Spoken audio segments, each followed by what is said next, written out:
All right. So here, this is the structure that I want to solve. And I want to use the geometry that I have on AutoCAD to start building the grids. Let me ask you, this is structure, is it XY or an XZ? XZ, that truss is going up there like this, not a plane structure that at XY direction. So tell me, how many grids do I need in the X direction and how many grids do I need in the Y direction to start drawing this structure? Can you tell me? Grids, that means line that can help me draw elements from line to line. Because the thing is the intersection between the grids, I'm gonna use it as a big point to draw a frame element from a point to another. Like if I want to draw this frame element, I want to have a grid here and a grid here. So can you tell me how many grids do I need in the X direction and in the Z direction? I from the X. Exactly. Excellent. So I have 1, 2, 3, 4, 5. And in the Z, I have 1 and 2. How about Y? How many grids do I need in the Y direction? 1. 1. Not 0. Why? Because you have to start with something. You have to start with 1, but there is no 2. Okay? There is no such a thing as a 0 grid. There is 1. Okay? So let's go to SAP2000. And I'm going to say number of grid lines in the X direction, we said it's 5. In Y direction, we said it's 1. In Z direction, we said it's a 2. How about the spacing between the grids? So I will go back to AutoCAD. I have spacing in the X direction at 3. In the Z direction is 4.4. So I'm gonna go here. I do a 3.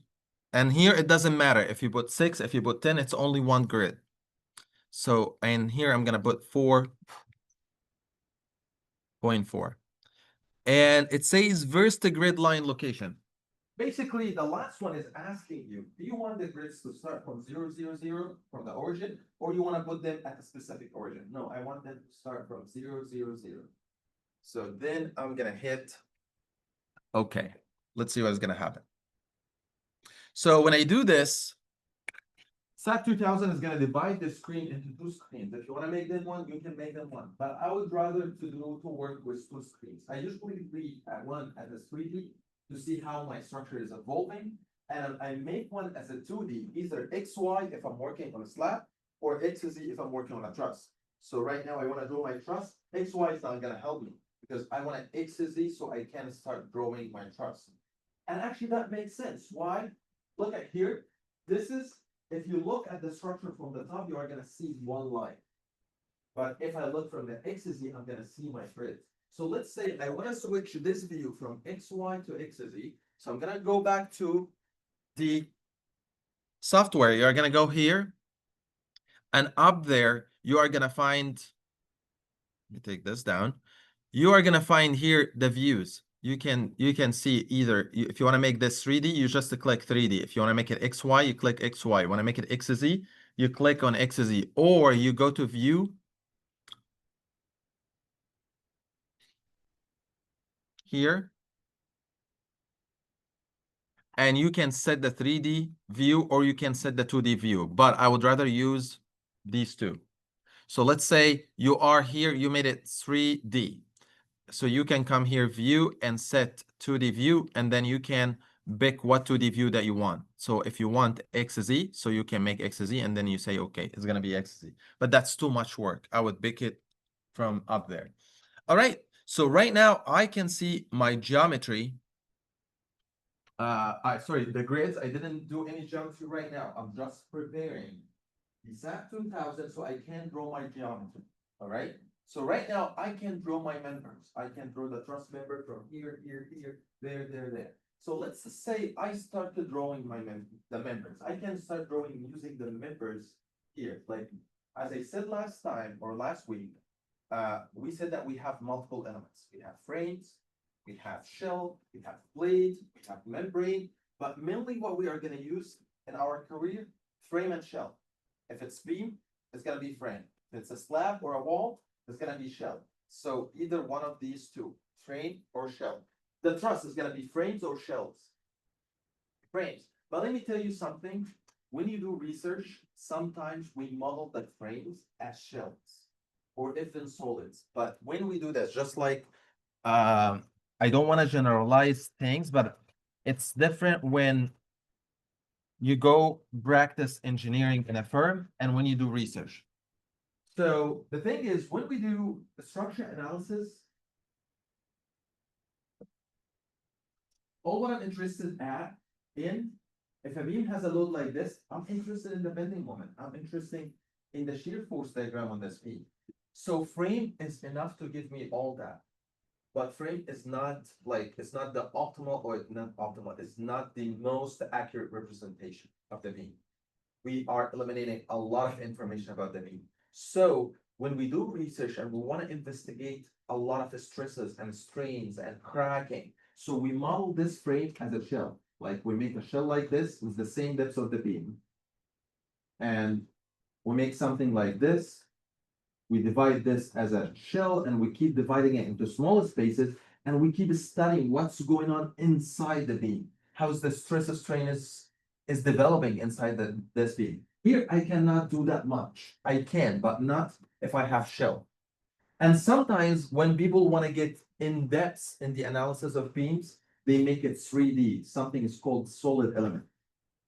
And they make these solid elements but this is cannot be done.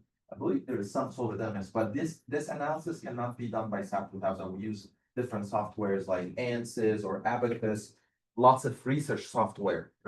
Okay, so research-wise, yeah, we can model the beam as a shell. Like, and when I was doing my master's, frame was not enough, so I had to use shell to model the beams. Like I was doing in my master's, and we can discuss it in the tall buildings.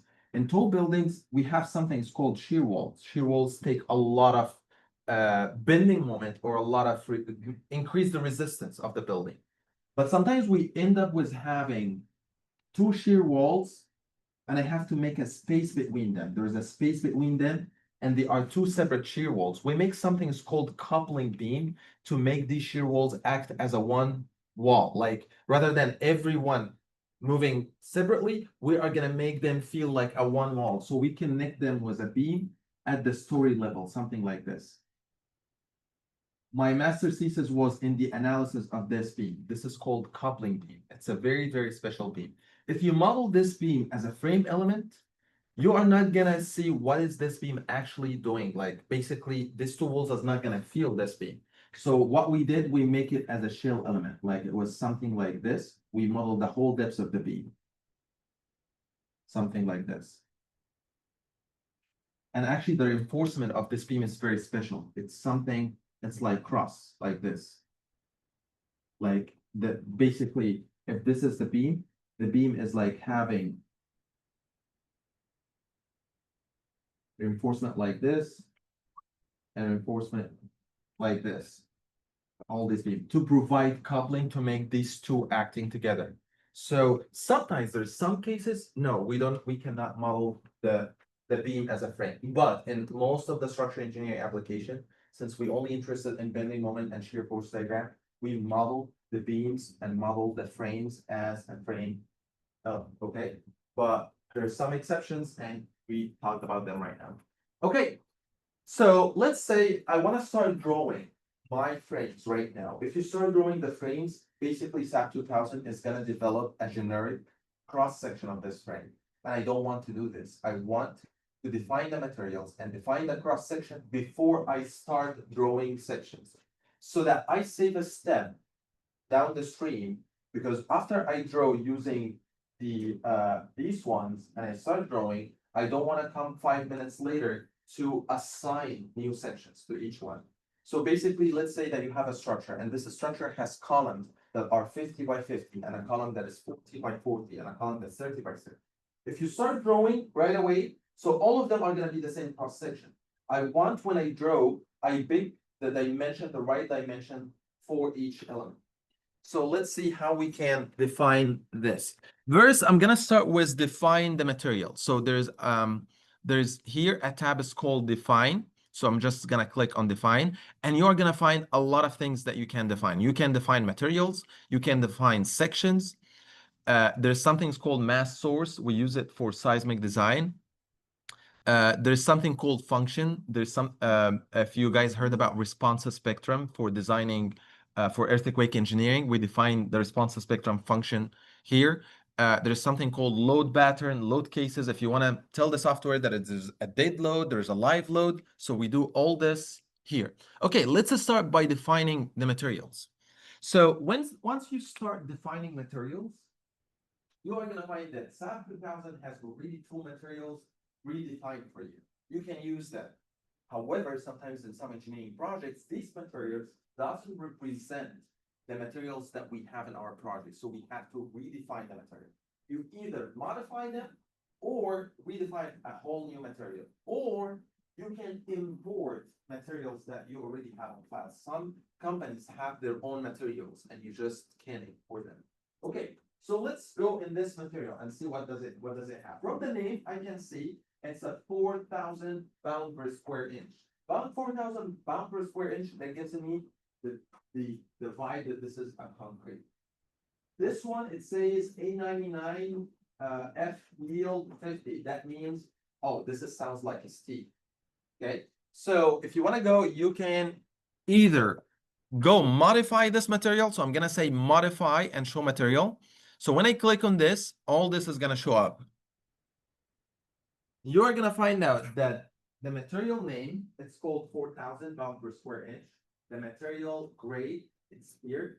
But the thing is, if the name is saying that, this doesn't mean, like, let's say you adjusted, let's say if you adjusted this to 5,000 pound per square inch and you said safe.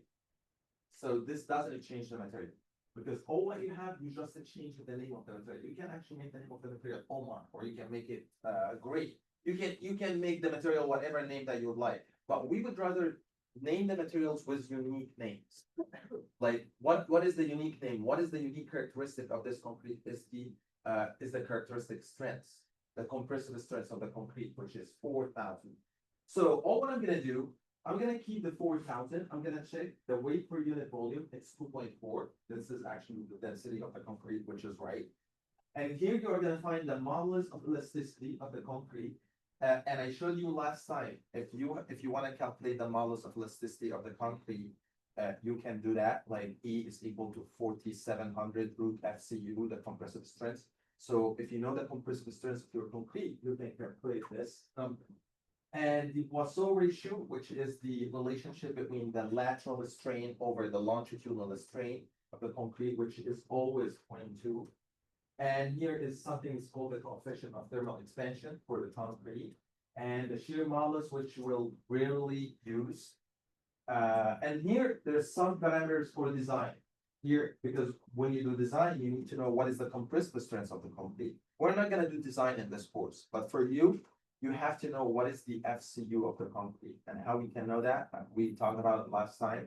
When you have a truck of concrete coming to the site, we take samples, we break them, and we get the mean and standard deviation of the concrete stress, and you can put it here. So so that's most of the information in any material. I'm not gonna change it. I'm gonna keep it, use it the way it is. So, but if you want to change it, you can change it. Like you can change these, and I'm gonna keep this 4,000 per square inch. Same thing with the steel. I'm modify and show. So if you are using steel cross sections for this truss, you have to define what is the steel material parameters in. So same thing, you are gonna have the material name. You are gonna have also the weight per unit volume. The steel is always 7.8 ton per meter cube. And the modulus of elasticity and the Poisson ratio, which is 0.3, the coefficient of thermal expansion, and all the yield stress, the tensile stresses, because the steel has multiple information. If you guys remember the curve of the steel, it goes like this, and then it yields, and it goes to a maximum, and it goes to a breaking point. So here you put all the information about the curve for the steel, because that's what the SAP2000 uses for design.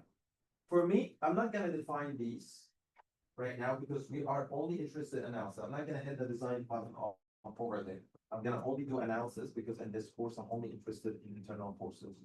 Okay, so I'm going to keep the materials the way they are. And then I'm going to say, okay.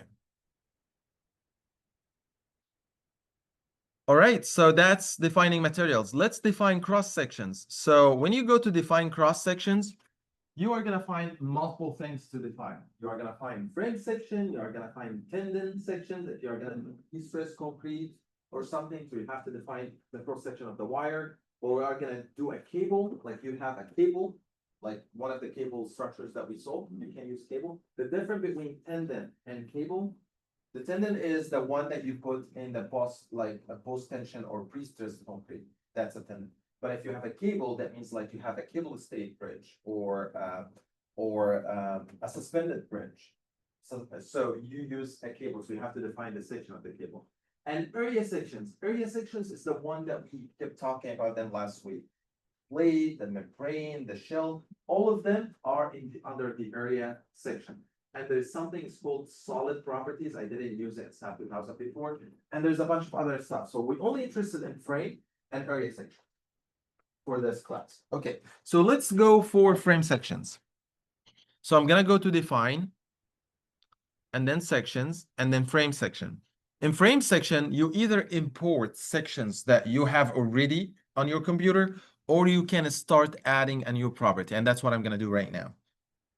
So when I start adding new property, you can pick from the materials that SAP2000 have. So that SAP2000 have steel, have built-up sections. Sometimes you want a section that is built up from multiple cross sections. You want to put two C sections together, and you want to build a plate under this and a plate under this. You can build your own section. Right. There it is. All right. And then you have concrete sections and aluminum and whatever. So let's start with the steel. We mainly are going to use steel and concrete, and mainly concrete. So if I want to define a steel section, you can click, let's say, on the I-beam. And in the I-beam, you have to define, let's say, I-500 or something. You have to define all the information about the I-beam. You have to define the outside height, the top flange width, the top flange thickness, the width thickness, the bottom flange width. Like you have to define the parameter of each one. This flange, width and thickness, this width, width and thickness, the bottom flange, width and thickness. You have to define all these, and you have to pick the material. Let's say that you are going to use different materials for the different steel section that you have. So here, all the materials that you have is going to show up here. You define 10 materials. Once you click on this one, you are going to see all the materials that you have. So I'm going to click here, and basically SAP2000 know that this is a steel cross section, so he assigned the steel material to this section. Okay. There's something here, it's called set modifiers. I'm going to talk about these modifiers. Basically, sometimes when we design for seismic, the seismic design assume that the cross sections are already cracked to do seismic analysis, because we do something, we were going to talk about this concept. We reduce the stiffness of the whole structure. So when we reduce the stiffness of the whole structure, we make the stiffness modifiers for the structural element a little bit less. Like the columns, we reduce them by 30%. So we take a factor of 0.7 of the stiffness. The beams, we make them 0.25. The slabs make them 0.5. So when we reduce the stiffness of the structures, we use these modifiers. And sometimes when we work, I'm not sure if you guys, maybe in the future, you're going to work with retrofitting of structure. So you go to a 30-year-old bridge or a 50-year-old bridge. So it's all cracks everywhere. So if you want to have the cross section of the column, so you cannot use the full strength of the column. So you have to reduce the stiffness of this column. Okay, so we can do this here in the set modifiers. And there's some stuff that you can, we're not gonna touch these stuff. So let's say okay. And if you want to add a new property, and you can make this property concrete, which is much more easier than the steel. Let's say we are gonna pick a rectangular beam. So basically, let's say I'm gonna say beam 50 or 25 by 70 centimeter. So all what you have to do, I'm gonna make the depth of the beam 0.7, and the thickness is 0.25, and I'm gonna pick the concrete material, which is the 4,000 per square inch, and I'm gonna hit OK. So that's a concrete material. Very, very easy. So look at that. I defined here that the beam is 25 by 70 centimeter, but the unit wasn't meter. So the name doesn't matter. It's just a name. All what matters is the units inside the cross section. Okay.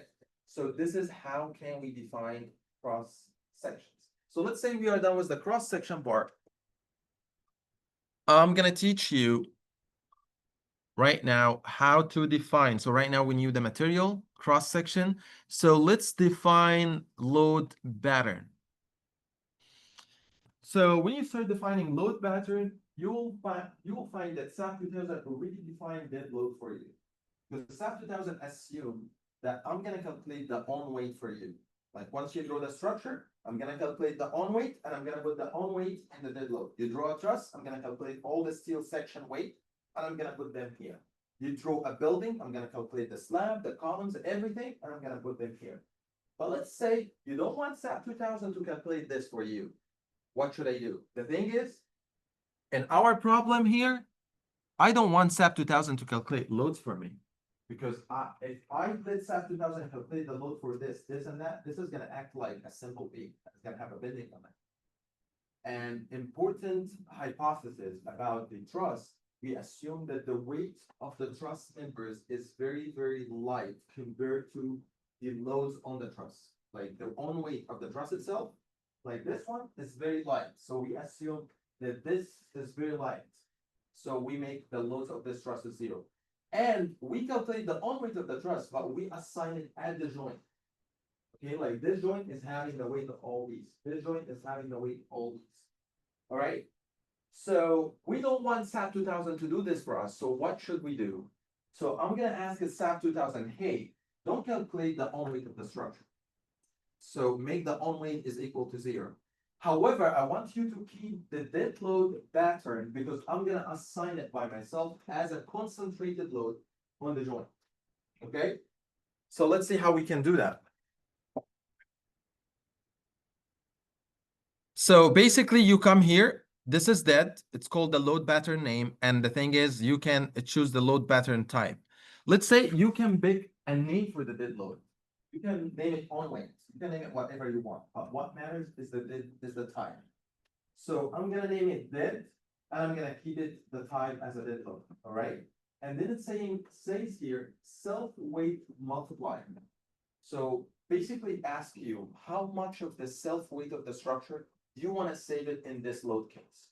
So if you put 1, that means you want the 100% of the on weight to be saved in this load case. So if you want to make it 0, you just keep this as 0. I'm gonna say 0, and then I'm gonna say modify load pattern. So right now, there's no on weight is gonna be calculated in this load. But however, let's keep it for now. I'm gonna keep it for 1 and say modify and see what's gonna happen. Let's say that you forget to put this. I'm gonna keep it 1. Let's say how this is gonna affect our analysis, okay? All right, so I'm gonna keep it for 1. So what is gonna happen now? What is gonna happen is the SAP2000 is gonna calculate the on weight and also the dead loads that you are gonna put later in the same load case and run both of them together.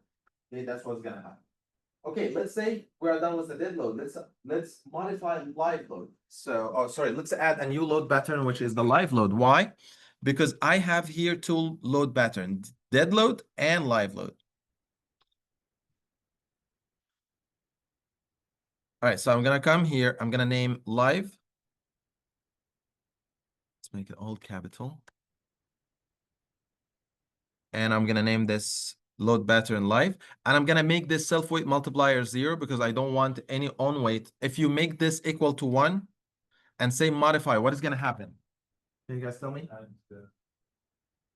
2 times, but everyone in a separate load case. So basically, SAP2000 is gonna calculate the on weight and run it in the dead load case, and it's gonna make the on weight is run in the live load case. By the way, SAP2000 only run case by case. He cannot combine the cases unless you tell him to combine cases. So SAP2000 is gonna run the dead load separately from the live load. So he's gonna double calculate the on weight. Okay, so I'm gonna keep it 0. and I'm gonna modify, and then I'm gonna say, okay, right now I defined all the load patterns that I have. So right now I'm ready to start drawing the structure because I already defined the sections, and I'm ready to assign the load of the structure because I've already defined the load patterns. Okay, I couldn't do this from first place without defining all these systems. I can do them, but it's gonna cost me a lot of time down the road to define these things again. All right, so let's see what we can do next. Next is to draw the structure. You can draw the structure using multiple things here. You can use this tools on the side. Here, if you want to draw a point. Here, if you want to draw a frame member. This is also drawing frame members, but in different ways. I'm going to teach you what is the difference. And this is also drawing a shell, like a slab or something, using different ways. What is the difference between them? So this one, if you want to draw a point, you just click on the point. It's going to draw a point. Sometimes you want to draw a frame member from here to here. So you just make a point here and a point here, and you draw a frame member between them. This is drawing a frame member between 2 points. This is like by one click. If I click on this grid, like if I use this one, the one that has a frame and with a point in the middle, I just click on this grid, is gonna draw a frame in between the 2 points in the grid. So let's see the difference. I'm gonna come here. I'm gonna click on this frame. Once I click on this frame, it's gonna open a box. It's called the properties of the object, and it asks me what is the section type that I want to use. So I have an I-beam 500 and a beam 25/7. I can use either. So let's say I'm gonna make a concrete truss. So I pick the cross section. If you didn't define these cross sections, SAP2000 is gonna develop his own cross section. Okay, so right now I'm ready to draw. Like once I finished here, I can pick this point and go to the next point and draw a frame. And I can keep continue. So that's one way to draw. There's another way to draw. I can click on this one and it's gonna ask me again, what is the dimension? So look at this. If I click on this grid, it's gonna draw a frame in this grid. All right, if I click on this one, it's gonna draw a frame here. So let's get back to this one. This one is only, you have to select the start and the end point of the truss. Did you guys understand the difference? Okay, so right now I want to draw the members, the inclined members. Does the big tool is gonna work? No, because there's no grid, right? So I only have to pick the start and the end point. So I'm not gonna do this one. This is called quick draw frame. This one is draw frame. So I'm gonna just make this one, and let's say this one, I believe this is the fastest way to do it. Oh, sorry. I can do Control Z if I did something wrong, and I can start again. And the thing is, let's say if I click the escape, it's gonna get me out of the whole drawing tool. So I have to go and click on draw frame again. So if you wanna, like right now, I wanna escape this point so I can take this point and draw another one. So you just to do a right click. Look, I'm gonna make a right click. The right click didn't get me out of the drawing command, and I still can draw. All right, so right now I wanna do a right click and make something. I think I drew something that is not this one. This one I want to delete it. So I click on it and I delete it. And I want to draw another one here like this. And now let's check the truss that we have. So we have all the members are drawn. Do you guys got that? All right.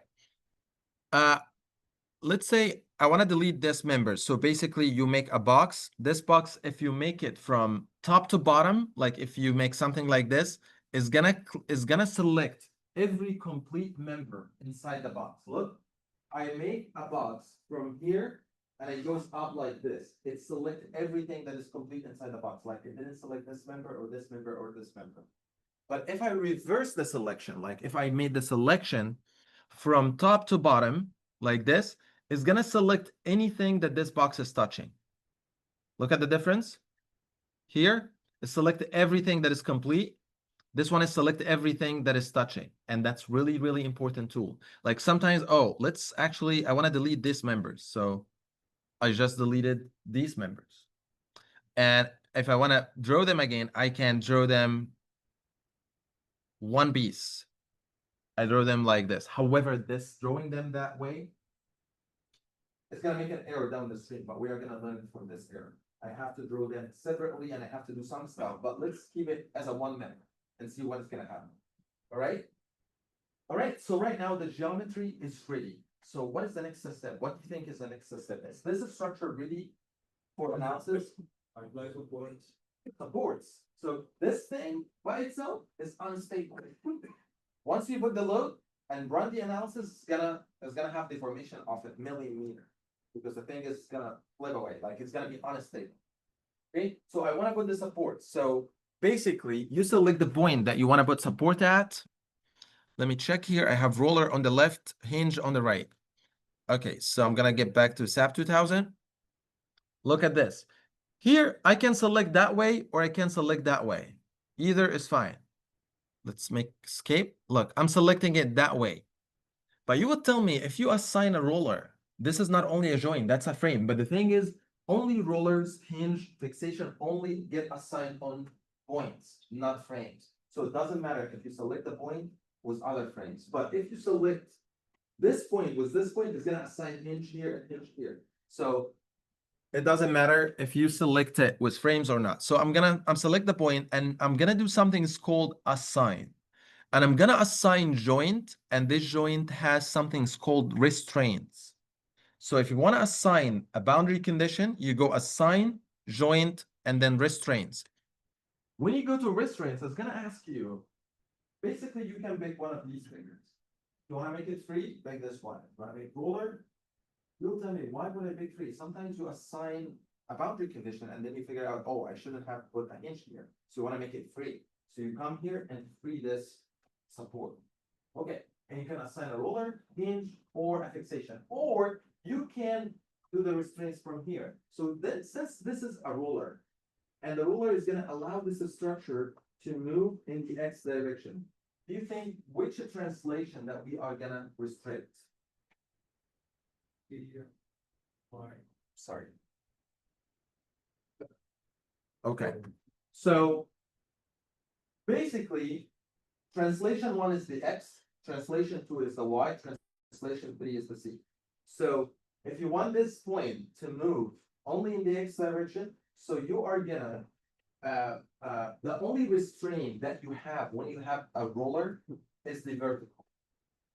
Okay, but the thing is, since this is a 2D, so we only need just the vertical is restrained, but the roller is allowed to move in the X direction. So basically, you can pick the restraint or you can pick the translation. Look what is happening if I picked roller. Roller, it says restraint in joint to local direction only in 3. So basically, this joint is going to only have a restriction to move up, but it can roll in the X and it can roll in the Y. It can rotate about X, about Y, about Z. Okay, that's the only thing that we have. So if you pick hinge, so the translations, all the translation, because hinge doesn't allow the point to move either. X, Y, and Z. Right now, think 3D, not 2D. Okay. If you put fixation, everything is restrained. This is fixed. This point can move X, cannot move Y, cannot move Z, cannot rotate about any other direction. It's fixed. All right. Okay, so I'm gonna go and pick roller and say apply. All right, so right now we have a roller. I'm still in the same option, so I'm gonna pick this point. You can select it like this. And I'm gonna assign hinge. And I'm gonna say apply. Okay. So I put a hinge. So right now, my structure as a geometry is ready for assigning the loads. So let's assign the loads. First, I said that we have dead loads and live loads. So let's do dead loads first. So I'm gonna look at what dead loads that I have. I have 4.2 and 5.5, 4.2. So what I'm gonna do, I'm gonna come here And I'm gonna select the points that have the same load value, this one and this one. And when you select this, you will find something down here. It says how many joints are selected. It says 2 points selected. And I'm gonna go back to assign. Assign is always for assigning loads, assigning restraints, assigning sections. All these you can do it from that assign. Right now, I want to assign. At first, when we define the frames, and I draw the frame, I told you if you didn't define the frames, the SAP2000 is gonna assign its own frame, right? But let's say down the road, you wanted to change the frame section. You made this frame section concrete. Let's say you want to make them steel. You can select them and assign a new frame or assign a new shell. So you can do that. But right now, I don't want to assign a frame property. I want to assign a frame load or a joint load. So you would come here to assign, and I'm going to assign something called joint load, and I want to assign forces. So when you click on forces, it's going to open a box, and it's going to ask you in the box, what is the load pattern? So I'm going to say the load pattern is dead. Is a dead load. And here it's going to ask you about the direction of the dead load. So it's going to ask you, is it in the X global, Y global, Z global? Where do you want to assign this load? So this load was going down. So in which direction this load is going to be? See, and what is the sign of the load? Right here. Negative or positive? Right here. Negative. So the load value, do you guys remember? Was 4.2. So I'm gonna get in Z and I'm gonna put negative 4.2. And it says here, do you want to add to existing load? Like, let's say that you have a load on this joint 2. No, I don't want to add it to 2. If there's 2, replace it with the negative 4.2. So I always have replace existing loads, just in case. And then I'm going to say apply. When I apply, the load is going to show up here, 4.2. Then I'm going to select this joint, and I'm going to come here and assign different value of the load, which is 5.5. So I'm going to say negative 5.5. And I'm gonna hit apply.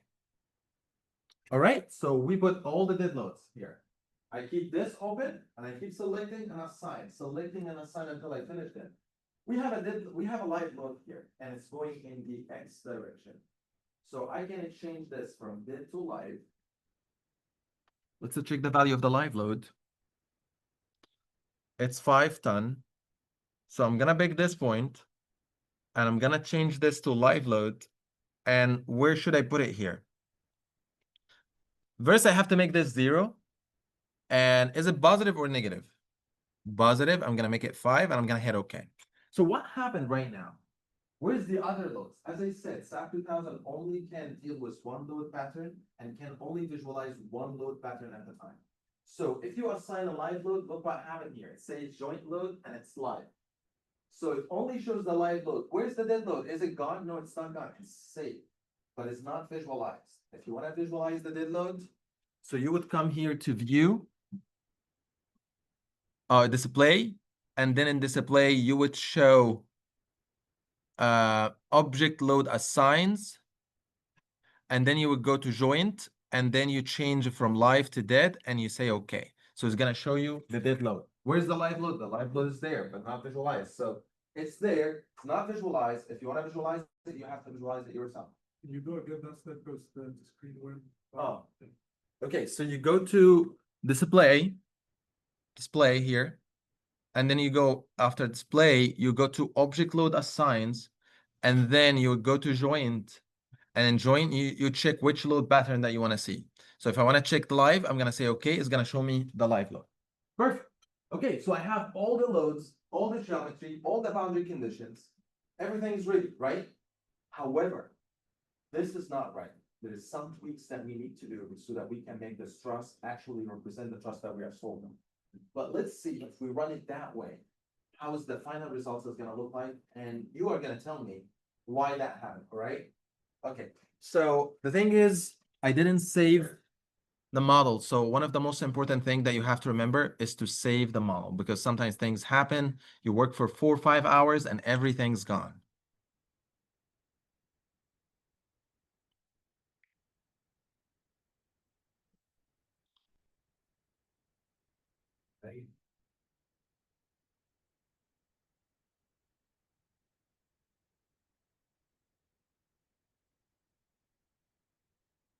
And also try to save it in a folder. If you save it on your desktop or in an open space on your computer, it has hundreds of files. Your desktop is going to be bombarded with a lot of files.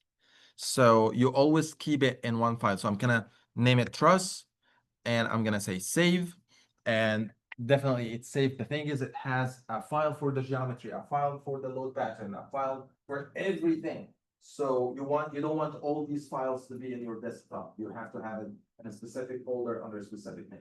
So right now we say, let's run the analysis and see how we can get results. So you can come here to something that's called analyze here, and you can say run analysis, or you can click on this button, this small arrow, run the analysis. When you run the analysis, it's going to ask you a few questions.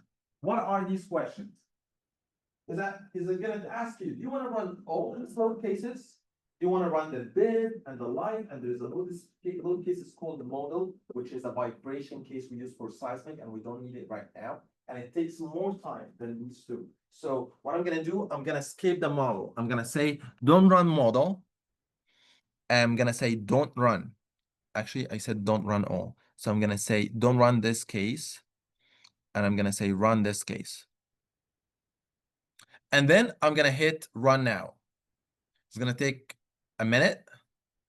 And then once it's run, all what we need to learn how we can show the results. All right, so this is our truss, right? That's cool, huh? This is actually not the actual deformation that this truss is going to have in real life, but it actually shows you a little bit of over, like, so that you can imagine, all right? So let's see what happened here. If you want to show like the deformed shape, like you can hit here on a start animation. So this is how the truss is going to look like. However, this is under the dead load. This is under the dead load only. If you want to show under the live load, you would come here to display, and then you would show deformed shape. And in deformed shape, you say, I want to show the deformed shape under live load, and I'm going to hit OK. And that actually makes sense. All right, the thing is, start animation only do in 3D. In 2D, if you are in a 2D mood, like it's not going to show you like here. No, it can't show in 2D. The thing is, start animation, it needs to be in a deformed shape mode here. So if you click on this screen, this start animation is going to be gone. So you have to be in the deformed shape mode. Like when I was here, look, I clicked here, it's not here.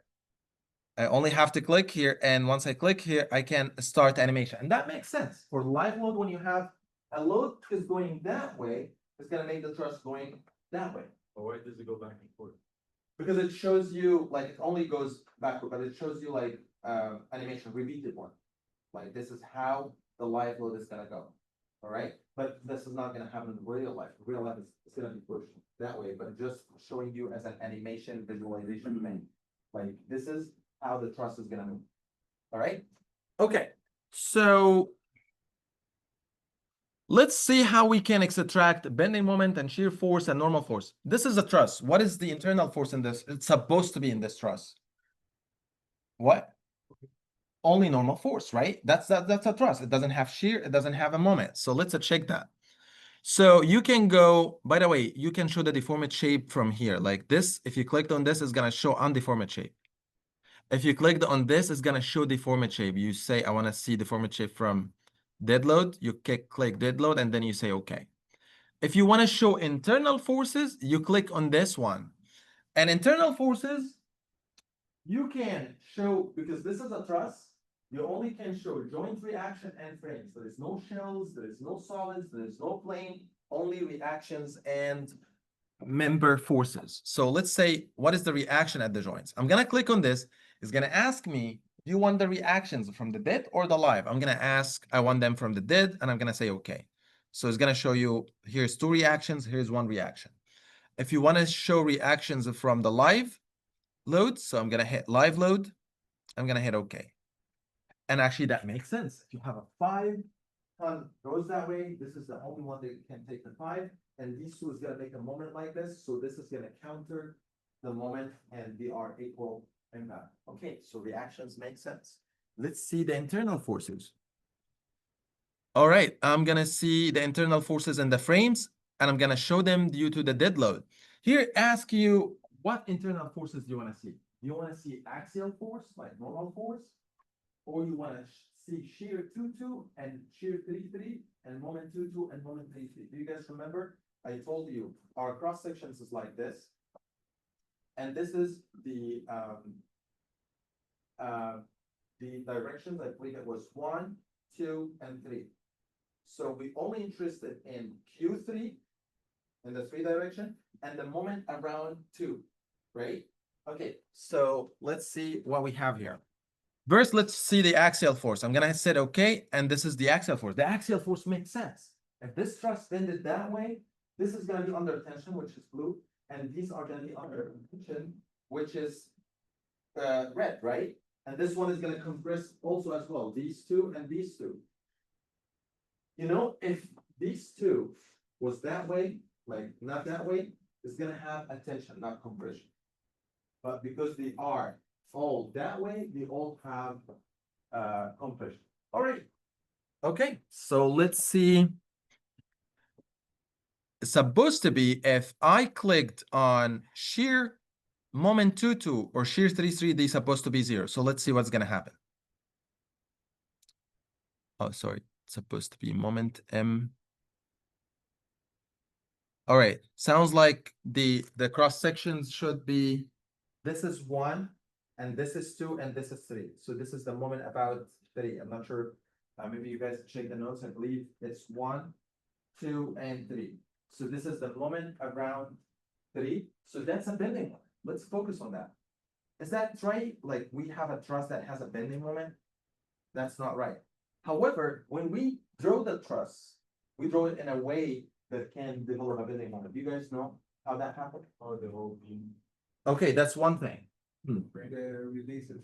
Releases. The thing is, excellent. When you draw this, how the truss is gonna know by itself if it's a frame and this point should have a bending moment. In truss, every one of these points is like an intermediate hinge, has a moment equal to 0. The thing is, when we draw this truss, these members were connected to each other, like each connection here was like this. We either move together or be together. So I have to define a special joint here to tell the truss, hey, each joint has a moment equal to 0. We didn't do that. We kept it, all of them continuous and connected. So we need to tell SAP2000, hey, all the points here has 0 bending moment. We didn't do that. So that's one way to do it. And by the way, we also, let's keep this at the end because once we finish this, we are gonna still have more errors. And I'm gonna tell you where these errors come from. Okay, let's see how we can release the moment at the joint, how we can model an intermediate hinge at each joint. So I have to unlock the model, so I can't do the edit. So I'm gonna unlock. And I'm gonna select all the joints that I have here. I selected all the joints. And I'm gonna make something called assign joint.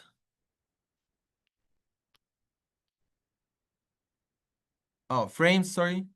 And there's something in frames that's called release and partial fixity. Okay. So what is release and partial fixity? Basically, we can tell SAP2000, hey, I want to release all the moment here. I want to make the stiffness of this joint equal to 0. Okay, so we can do this for every joint. However, let's say that you have a spring and you don't want to have this joint have 0 moment. There is a little bit of rigidity. You have to calculate the stiffness of the spring and you can find the value of the partial fixity. See, frame partial fixity spring. So if you want to say that you have these joints are free, you have to make the partial fixity stiffness equal to 0. But if you have a spring and this spring is holding these two together, you have to put the stiffness of the spring here. So let's say that the resistance of each joint to the moment M3C at the start is equal to 0, at the end equal to 0. And look at the values of the moment here, or the resistance. It is ton force meter per radian, which is the unit of a spring stiffness, rotational spring stiffness.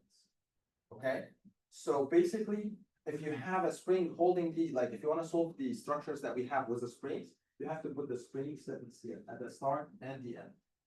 Okay, All right. So let's put this, and I'm gonna hit OK. So all what I did, let's go again. What do you think about this? Do we miss something? Is that right? So basically, at the moment 0, 0, 0, 0, all the moments here are gonna be 0. Are we ready to run the analysis? The bottom. The bottom. What is the wrong with the bottom? The thing is, it's only gonna make the moment equal to 0 here and 0 here, but in the middle, it's not gonna be 0. This is gonna take moment, and this is gonna take moment.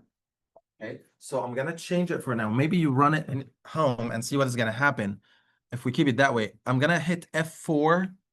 F4 basically show the undeformed shape, or you can click on this one. And I'm gonna click on this frame and these 3 points. And I'm gonna say edit lines and divide frames. And I'm gonna say break at the intersection with the joints. So it's gonna break this frame at the joints that I selected. Here, everyone is gonna be separate. And I have to do the assign again. I'm gonna select all of them and assign frame, release and partial fixity, and I'm gonna make all of them are equal to 0. So right now, this frame is right. So let's run the analysis and see what is gonna happen. Run now. So right now, all the moments are equal to 0 at all the joints, right? Here's the moment is equal to 0. Here's the moment is equal to 0. However, there is a bending moment at all the frame. Why is that? Why do we have bending moments like this? Self-weight. Because every joint has a moment equal to 0, but the thing is, the beam is bending under its own self-weight and it's giving you this bending moment. Do you guys get that? The thing is, yeah, we define every joint as equal to 0. That means that every single truss member right now is acting like a simple beam. But the only way to make it not acting as a simple beam is to eliminate the self-weight. Let me tell you something. A truss member is like a link member, something like this. That's a truss member. And let's say you have something like this. If this has loads like this, all the loads at the joint, that structure is called truss. But once you have a load in the middle between the 2 hinges, this structure is not truss anymore. That is acting like a frame. If a member is taking bending moment and shear force, that's not a truss member. That's like a frame. So if all your loads is at the hinges like this, and there's no load in between, and the member has an intermediate hinge at the start and the end, that is called a truss member. But once you put a load in between, that's not a truss member anymore. And if you guys remember, we had something like this, a frame, and I told you there's something called a link member that only have one vertical reaction, something like this. But this is not gonna be a link member. Link member is a truss member. This is a link member, but if this link member has a load like this, that's not a link member anymore. That's a frame member. Why? Because right now you are going to have a reaction that way, and this is going to act like a frame, and it's going to have a bending moment like this. So it's going to be different. All right. So how we can solve this? We are going to go back to the on weight that we defined. I'm going to unlock the model, and I'm going to go back to define load patterns, and I'm going to make the self-weight modifier equal to 0 for the dead load. And then I'm going to modify, and I'm going to hit OK. And let's rerun the analysis and see what is going to happen. Run now. Actually, it run, and there's no bending moment. It says I'm showing bending moment M33. There's no bending moment. So we solved the issue of the hinges. We solved the issue of the bending moment. So that's right now a pure truss. Doesn't have a bending moment M33. Moment about the 3 axis. Okay, so if you want to show the shear force, you can come here and show frame and cables and show the shear 2-2, and the shear 2-2 also is going to be 0. There is no shear. Only there is axial force. So I'm going to show an axial force, and then I'm going to hit OK. And this is the axial force that we have. And the thing is, once you come here, it's going to tell you what is the actual axial force. That's 6.6 ton. If you go up, it's going to tell you it's a negative. And here you can click on the member. And the thing is, if there's a variability in the tension or the compression, is going to show you and tell you here what is the actual tension in this member. All right, so this is due to the dead load. What if you want to show this due to the live load? So let's say I'm gonna hit here live load, and I'm gonna say okay. So that is how the straining action due to the live load. What if you want to show this due to both dead and live at the same time? I told you we can't, but we can do something called load combinations. So how we can do these combinations? So the combinations, I'm gonna go to define load combinations, and I'm gonna add new load combo. So I'm gonna make a comp one, and we can say, like, the thing is when we design a structure, we don't design them for load patterns separately. Because live load and dead load and seismic, they all come together. Dead load and live load, they are together. But we do load cases, like we do one with seismic without wind, one with wind without seismic. One was wind and seismic, but we reduced their factors.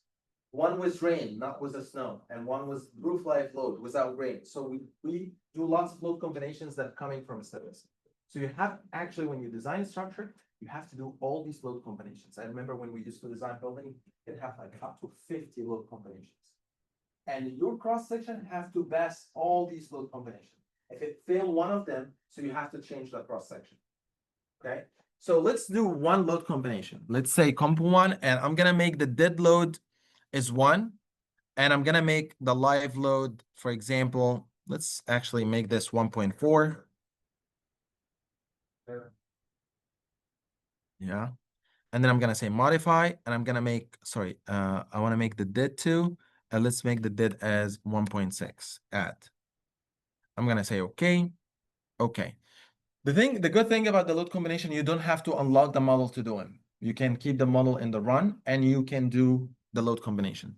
So right now you can, in the visualization here, you can come to frame loads, and you can change this from live to comp one.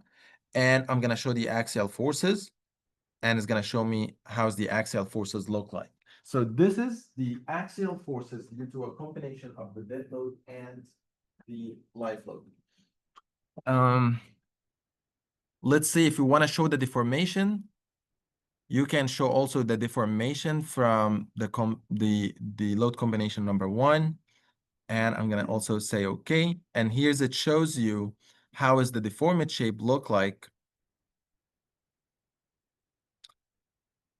right now. You will tell me, oh, where's the live load? The thing is, the live load was a little bit smaller than the dead load, so it doesn't show like how is the structure is moving that way that much, but it's still there. Okay. All right. So that's what we have for now. To be honest, I explained everything about SAP2000 in this example in 1.5 hours.